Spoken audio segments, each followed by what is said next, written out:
Seahawks, they only had 3 draft picks this year. And it just blew my mind. And I did a whole show on it. I broke down how exactly did they end up with 3 draft picks. It was pretty bad. It was boring. I found it interesting. But anyways, boring is good. Boring is good. It's what you want. Yeah.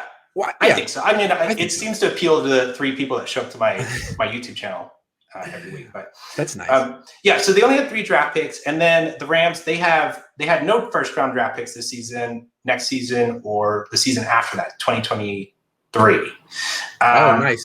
So I was just curious, like, is this how we're going to go about doing business now in the NFL, where we just trade away draft picks to build up the roster? Is there just no commitment to the draft anymore? And the Niners just did the same thing right now. They just did the Niners did the same thing with Trey Lance. So what do you think, Grant? Is this going to be? I have a theory. Is this going to be a strategy that's implemented across the NFL, or is this going to blow up with the teams that are doing this right now? It does seem like there's 2 schools of thought. Like, it used to be, you never do this. This is what you don't do. When we were kids, Washington used to do stuff like this all the time. They would get rid of all their picks and spend big in free agency, and everyone was like, it's not how you do it. Can't buy a championship. But now people seem to do it. I think it's like, you can do one or the other way. But who are the ones doing it this way? I'm trying to find a common thread. Pete Carroll, Sean McVay, Kyle Shanahan. Strong head coaches who have no clue how to scout. But they're the most important person in the organization, and they've had so much misses in the draft. Pete Carroll especially, Kyle Shanahan recently. But they're like, you know what? Let's just trade these freaking picks for players that I like. And it's something that I don't think GMs would do, but it's something that coaches would do. Absolutely. Because coaches, it's not their job to think of the future. It's just not. It's their job to think of right now.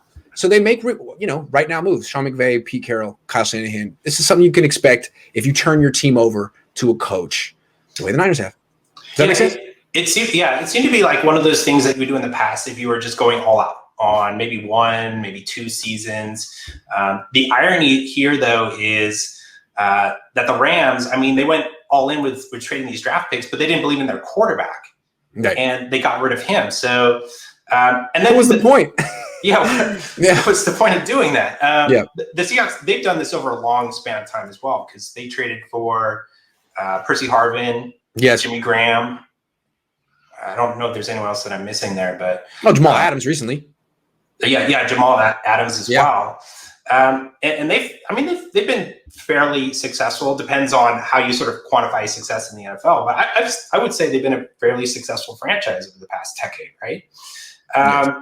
So I don't know. My personal thoughts is this is probably not the best way to go. I can look at the different transactions in a vacuum, and you can, definitely justify them. And in the 49ers case with Lance, that, for sure, that was supposedly their guy. And if that's the guy, you want to get him. But long-term, I don't think this is a recipe for success. Another team I wanted to bring up was the Cardinals. I like how they've gone about it. They're obtaining pretty good talent, and they're not giving up premier draft picks to do it. Because they have a real general manager. I'm not saying he's good, but they have a real general manager who has power, and that's how those people do that job. I mean, this whole new lane of it's like, it's 3 coaches. Right. And the thing is about with Sean McVay, he's like, all right, I just traded away the entire future of the Rams draft picks. If it doesn't work out and he needs to leave, that's the Rams' problem. He can just go somewhere else. You know what I mean? Yeah. So I think it's easy for coaches to be like, let's just spend up Jed York's future, the 49ers' future. And if it doesn't work out, I can reset. They can't. Yeah. Yeah. No, whereas a GM that did that is like, good luck getting another GM job, dude. Right. Good luck. Yeah.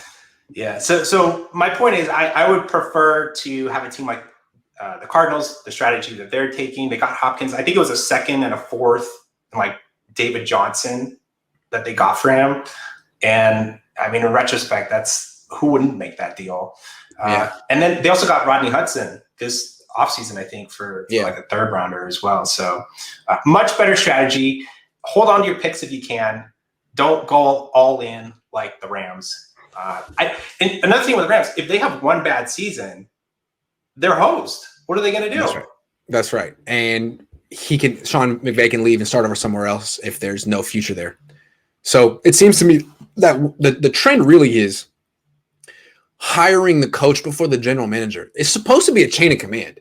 The general manager is supposed to hire the coach. He's supposed to have more power than the coach, but people want the next Sean McVay, the next Kyle Shanahan, and to get him, what Jed York had to do was basically hire whoever Kyle Shanahan wanted to be the GM, and he wanted a face guy. Nothing against John Lynch has become more than that, but that's what Kyle wanted.